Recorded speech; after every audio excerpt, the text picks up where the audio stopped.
story of how God was seeking a bride for his son. Each book is different from every other book. I'm trying to give you the keys for you to unlock it for yourself.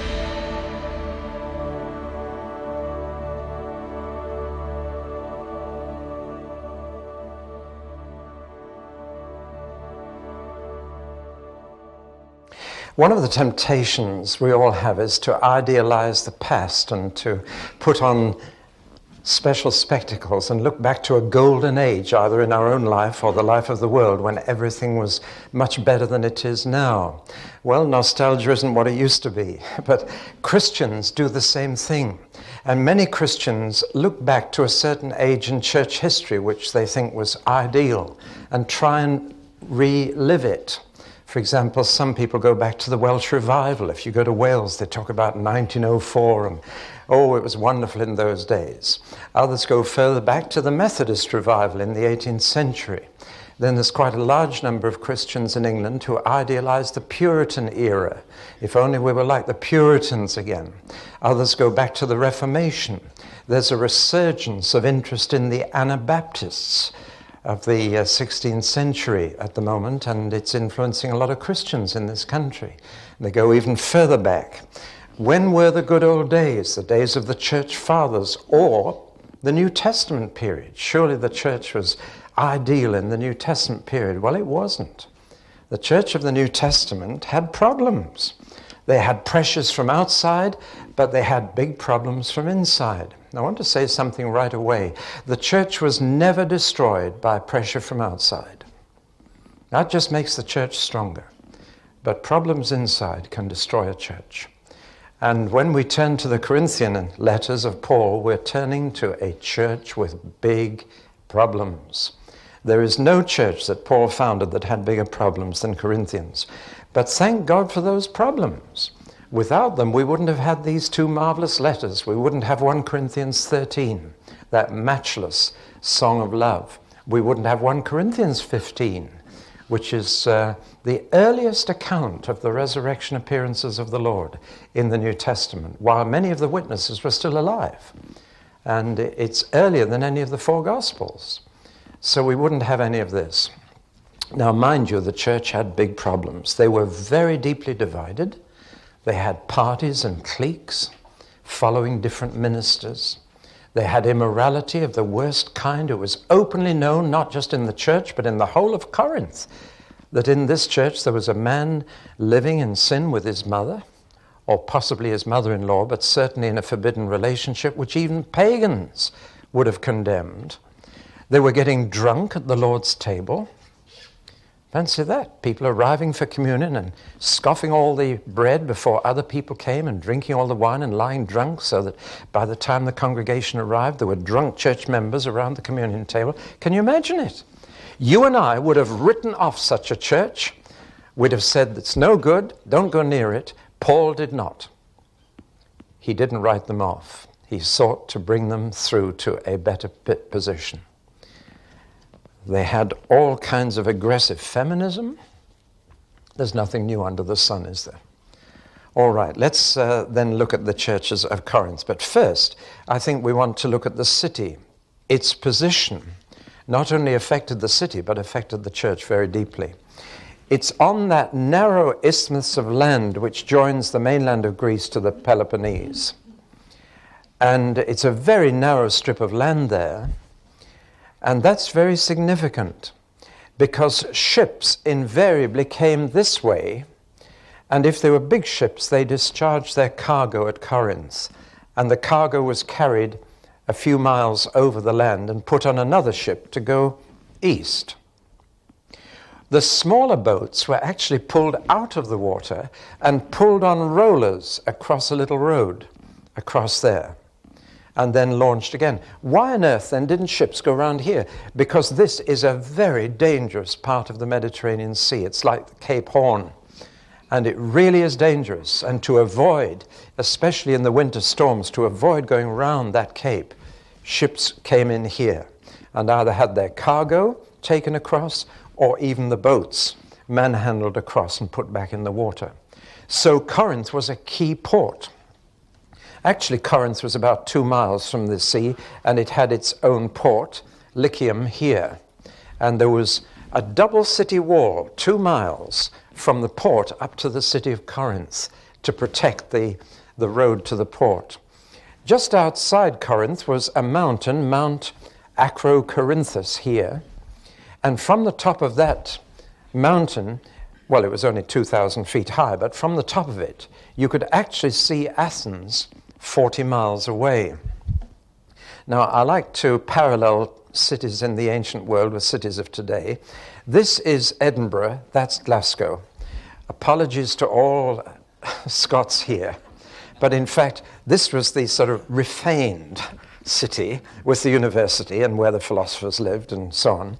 This was where the Festival of Arts was held, whereas this was the port, the shipbuilding place, and the Glaswegians lived here and the Edinburgh people lived here. So that gives you a kind of feel.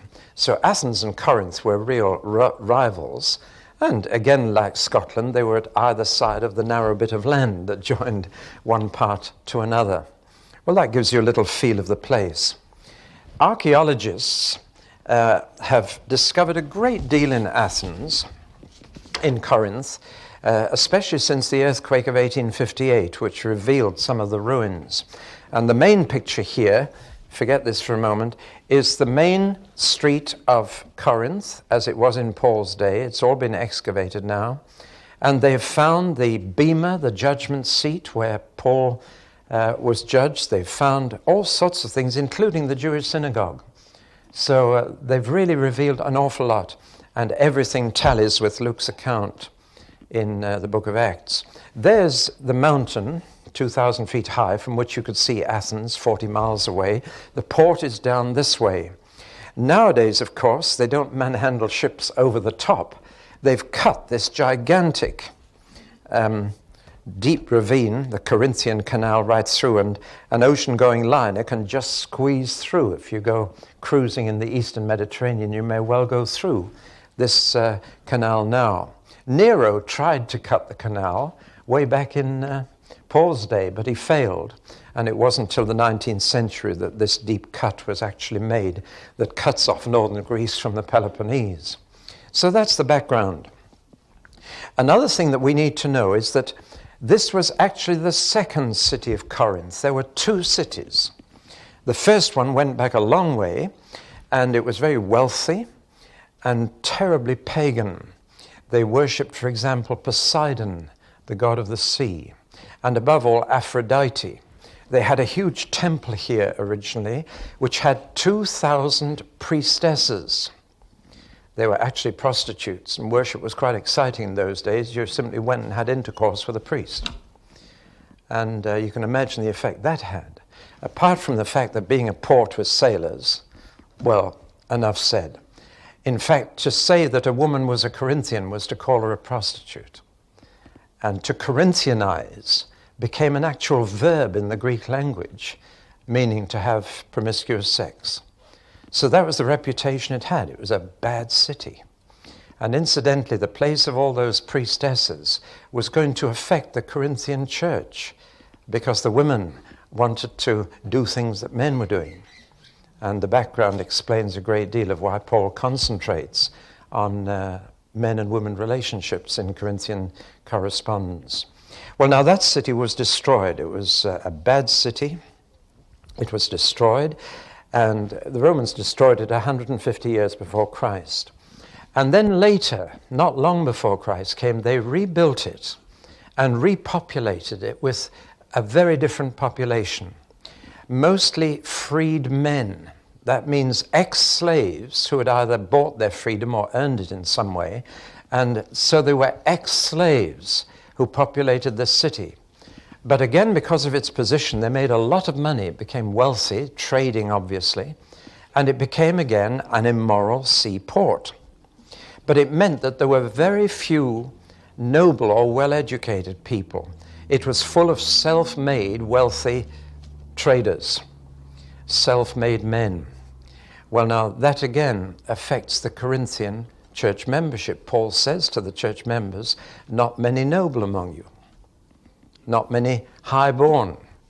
You're very ordinary people. You're from the bottom of the social heap. And they were.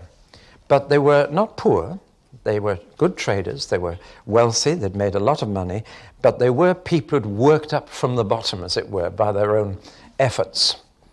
Ex-slaves, now trading in the seaport.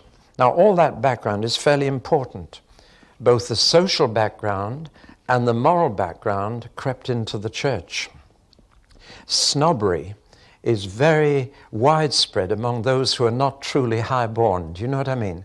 Those who've climbed up the social ladder by their own efforts tend to be the worst kind of snobs, don't they? And think they're high and mighty because they've done it by their own efforts. The truly high-born are usually quite humble people, but the snobs are those who've worked their way up themselves.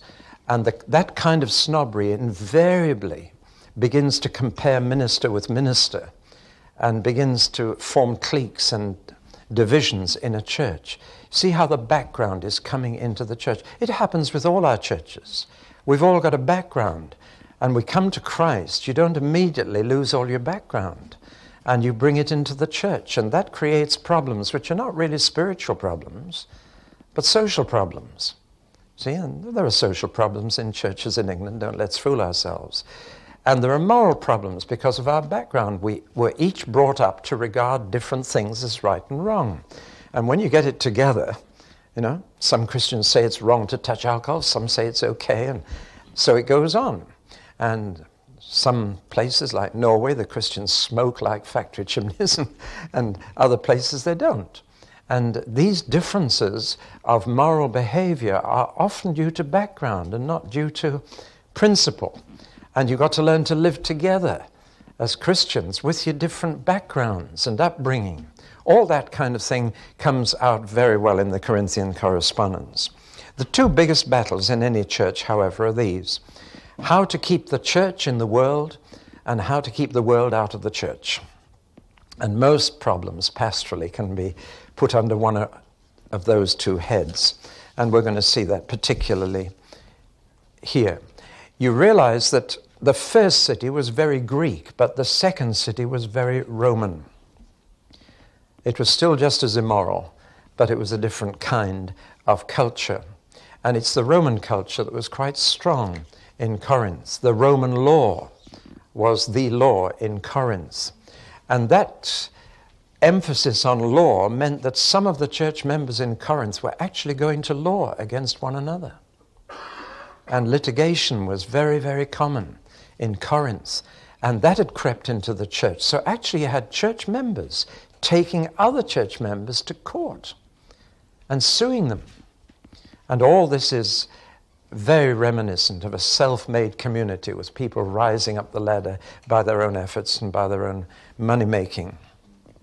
Now we've a further complication. Not only were there two cities here, but Paul wrote 4 letters to the 2 cities, or to the city there was in his day. And we've only got 2 of them. And I'm going to complicate things very much in your minds by telling you that the first letter to the Corinthians is actually his second letter to the Corinthians, and the second letter to the Corinthians is actually his 4th letter to the Corinthians.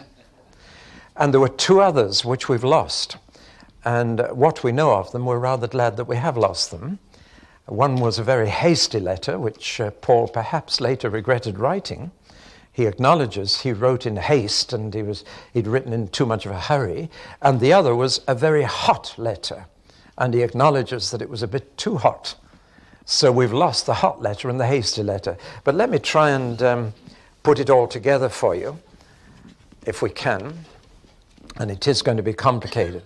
Paul actually paid 3 visits to the city, 1st, 2nd, and 3rd.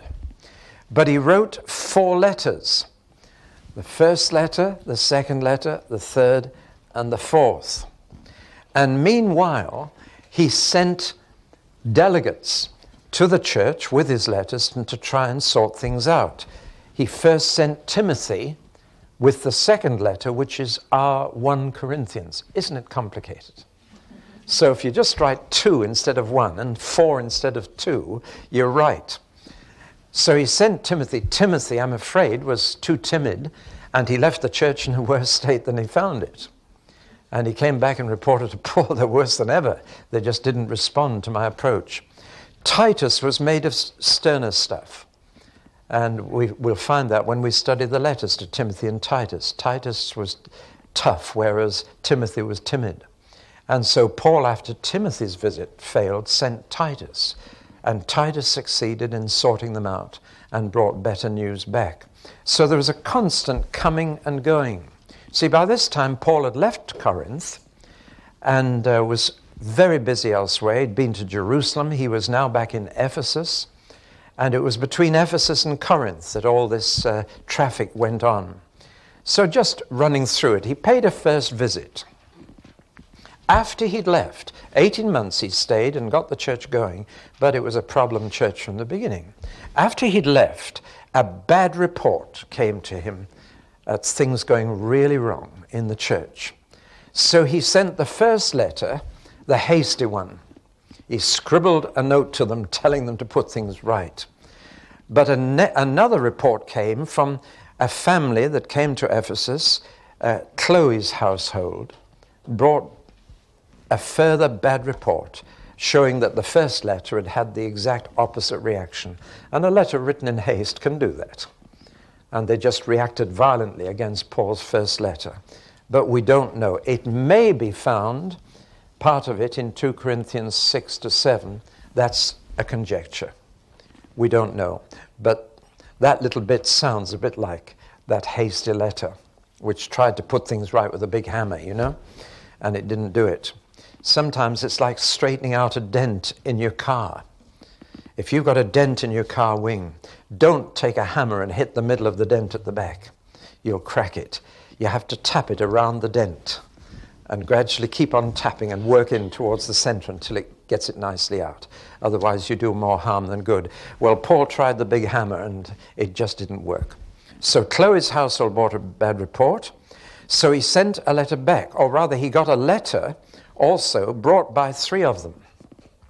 And this letter had a lot of questions they wanted to ask. They wanted to ask about spiritual gifts.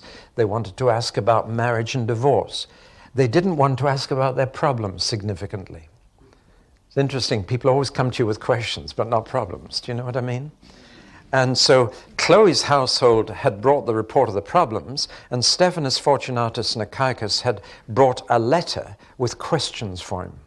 So what he did was, he sent what we know as the First Corinthian letter with Timothy, and that letter from Paul to the Corinthians, brought by Timothy, covered both the questions of the letter and the problems that Chloe's household had told tales about. And that's how we got 1 Corinthians. And when you go through 1 Corinthians, you've got to decide, now, is this an answer to one of their questions? Or is it Paul dealing with one of the tales that this family had told him? All right? Well, that first letter went. And then a report came back to Paul, they're worse than ever. Talk about the care of all the churches. So this time, Paul paid a second visit, and that visit was a disaster. And it just all went wrong. So Paul had his occasions like we do, and everything went wrong. And Paul just had to leave. He just couldn't do any good. And so he left. That's when he sent his third letter with Titus.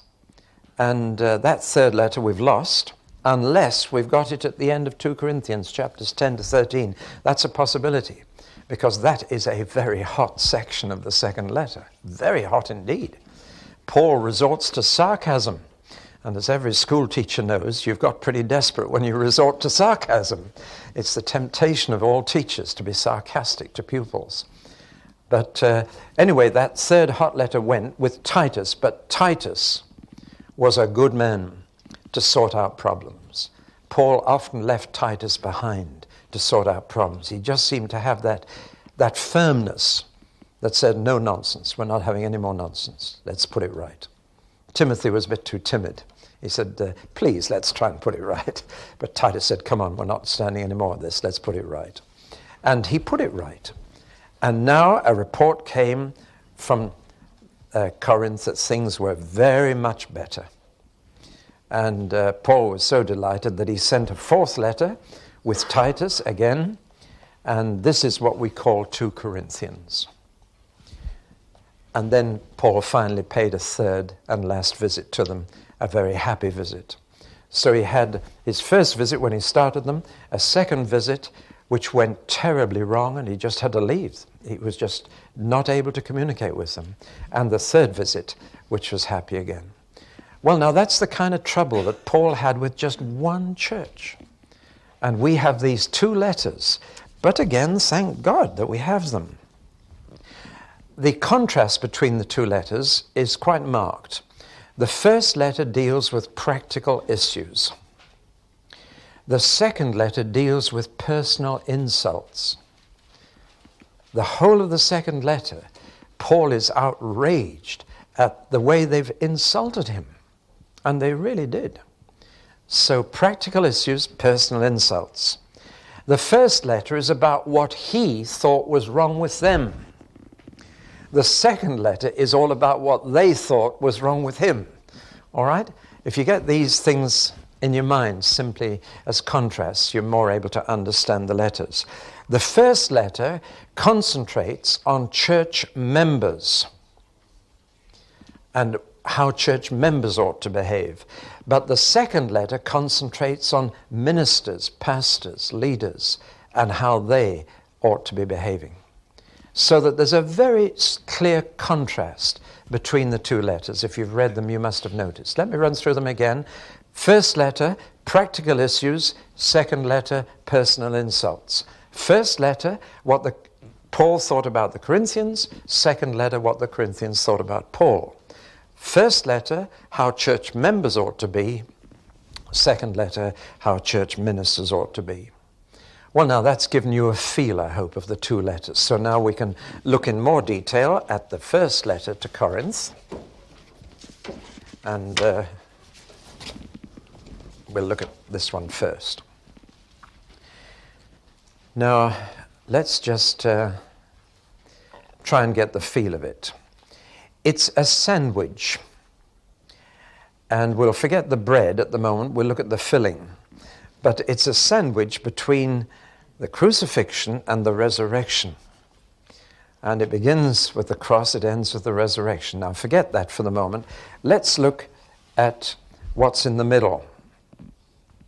Now I told you that Paul was dealing with 2 things. First, the report from Chloe's household about what was going wrong. And secondly, the letter brought by 3 men with questions. So there's a mixture in the middle filling of the sandwich between Paul's dealing with the problems that have been reported to him and Paul answering their questions that had come in the letter. But he doesn't deal with all those and then all those. He sort of darts about a bit, I think, to kind of disguise a little that he's slipping in what he's heard. Do you see what I mean? So he deals with a series of problems, but something like 2/3 or just over half the problems he's heard about, and half of them they have asked about. See? Let's take them. The things he's heard, which they haven't mentioned in the letter, but which he knows are happening: division among the members, immorality in the membership, members taking each other to court and suing each other, litigation, idolatry creeping in, the relationship of men and women, and particularly their role in the church, and this matter of getting drunk at the Lord's Supper and abusing it. You see, in those days, the Lord's Supper was a full meal. And it would be nice if it still was, actually. And from time to time in our church in Guildford, we had a communion where we had a full meal, and on each table, for each group of Christians, there was a cup and a piece of bread, and at the end of the meal, we passed that round. That's how it was done in the early church. It was part of a meal together. The meal bit dropped largely because of the abuse at Corinth. And the meal was reduced to a little bit of bread and a little bit of wine. And that stopped people eating it all and getting drunk. So I'm afraid we lost something because of Corinth's abuse. I don't know if you realize that. It was meant to be a love feast, a meal, at the end of which we remembered Jesus. And I think it'd be lovely if we went back to that. But what happens when you have meals in church? People try to put on a better meal than the last lot put on, you know what I mean? And even house group food tends to enlarge and enlarge until you don't get any prayer. You just eat together, do you know what I mean? We've seen it happen. So these were the problems that Paul had heard about, and he writes to put them right. And then they had asked him about marriage and divorce and remarriage, which is the key issue. Incidentally, the Bible never says divorce is a sin. It does say that remarriage is. That's a very important distinction. They were asking about meat offered to idols because most of the meat that they bought had already been involved in a pagan religious ceremony. As, for example, New Zealand mutton is today. Since New Zealand lost the European market for its mutton, they have to sell the mutton mainly to the Middle East now, where there's a big market for it. Mutton is the favorite meat in Arabia.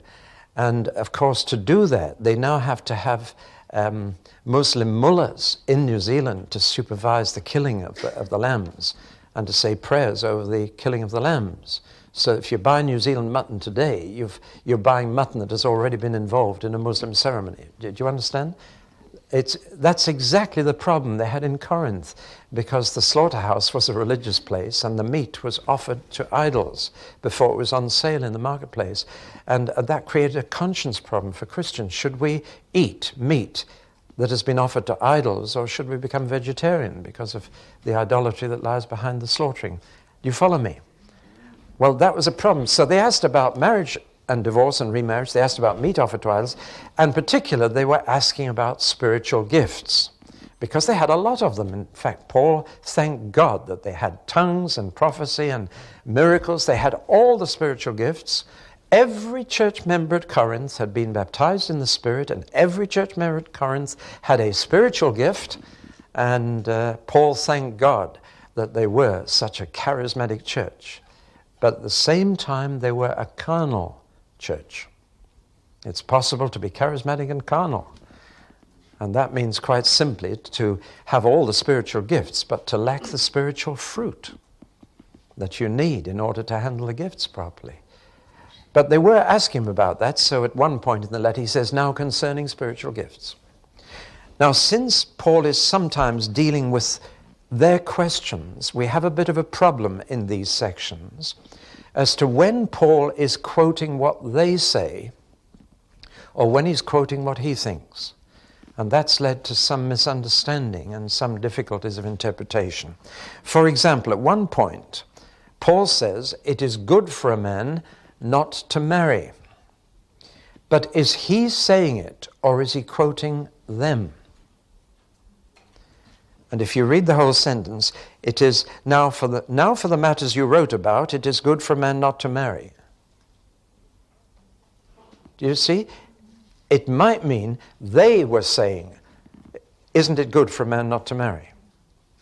Because Paul actually then goes on to give a very high view of marriage. So that we've just got to be a little careful. When is he quoting them? For example, when he says, a woman should be silent in church. Is he quoting them, or is he quoting himself? Because in this very letter, he encourages women to pray and prophesy in church. You see the kind of problem? So I'm just putting that in because we've got to be rather careful with 1 Corinthians when we interpret it and apply it. You just got to be very careful that you're not quoting something as from Paul, where in fact he's quoting what their letter is saying, which he then deals with. You got the picture? But otherwise, most of it is fairly straightforward. Well, now, applying the book of Corinthians is the problem. And some people make it into a legalistic code and apply it literally and legalistically. And I want to give an illustration of this. We are not so much slavishly to copy the practice as to find the principle that Paul is applying and then apply that in our situation. Do you follow me? Let's take one example from outside Corinthians to make plain. It's amazing how many Christians have thought that Jesus wanted us to have a ceremony in church of washing feet. And so churches from time to time have said that next Sunday we're going to have a foot washing. And everybody makes quite sure they wash their feet before they come. See? And it becomes a ritual, a ceremony. That to me is legalistic application of Scripture. Let me tell you why Jesus washed the disciples' feet. Because that's the question. Why did he do it? The answer is because their feet were dirty. You got it? That's why he did it. Because in those days, with feet in open sandals and dusty roads, your feet, when you arrived for a meal, were hot, sticky, smelly, and filthy. And you couldn't hide them under the tablecloth because you reclined at the meal and lay on your left elbow and ate with your right hand. So your feet were next to the face of the next person. So the first thing that was needed before you stuck your feet under the face of the next guest was to have your feet washed. And the second bottom slave in the house took the shoes off, and the bottom slave washed the feet. That was the order of merit. That's why John the Baptist said, I'm not worthy to take the shoes off his feet, to be his second bottom slave. And Jesus washed their feet. Now then, he did it because their feet were dirty, they needed to be washed, and he did it to show that a Christian, a follower of Christ, should stoop to the lowest needs of people. But a ceremony of washing feet was not what he was after. The equivalent today would be to go and wash each other's cars out there, because that's the bit that got dirty on the way here. Do you see? And by slavishly copying a practice, we've missed the principle and turned into a ritual what was meant to be a real humbling of service to each other, however dirty the job that was needed. Well, now let's take 1 Corinthians 11. Should women wear hats? And here's a typical example of where Christians have got all tangled up. Let's say, first of all, in 1 Corinthians 11, there's nothing at all about hats. The word doesn't occur. The word veil does, and yet that word only occurs once in the whole chapter. And the statement in which it occurs is this: women have been given long hair instead of a veil. There's not a single sentence says women should wear a veil, much less a hat. It's actually about hair. And it says men's hair should be shorter than women's hair. And there's much about men having long hair as about women having short. In simple terms, the principle is that the person sitting behind you in church should know whether they're sitting behind a man or a woman. The deeper principle is that men and women are different, because the real passage is not about hats or about hair, but about head. And it's simply the principles: when you look at a man, you should think of his head, but when you look at a woman, you should think of her hair. And that clearly tells you the difference between men and women. And that as God is the head of Christ, Christ is the head of every man, and man is the head of woman. It's about heads, and letting the head be visible in the case of the men by having short hair, and letting the head of the woman be invisible by having longer hair. You see the principle? But the underlying principle is that in Christ we are still male and female. We haven't been neutered. We are still what God created us to be. And that when we worship God, we do not worship God as persons, but as men and women. And we are willing to accept what God made us. And that's why transvestism is condemned in the Bible. When men want to be like women and women want to be like men, this is a rebellion against what God has made us. And that when we worship God as creator, we come as his creatures. And we let that difference be clearly seen. So that men are saying, I'm glad I'm a man, and a woman is saying, I'm glad I'm a woman. Praise God. We praise you together as men and women. Now in our society, our culture is saying, let's obliterate all differences between men and women. And that's creeping into the church and is causing havoc in the church right now, where we do not accept what God has made us to be. So that the real principle is not hats or even hair. The real principle is heads. And a woman covers her head with her hair, a man uncovers his head, so that he is seen as head and she is seen as hair, and her glory is her hair. Now, do you see how we've got into the passage in perhaps a fresh way? Instead of saying, should women wear hats? We've gone to the principle, which the principle is headship. And that is demonstrated openly in our culture in the most appropriate way. I was asked recently by an African, he said, in my country, women's hair is just as short as men. It can't be anything else. It just grows in tight little curls. What do we do? I said, then you must take the principle and say, how in church can we demonstrate clearly that we are men and women? We're not neutered persons. That's the principle.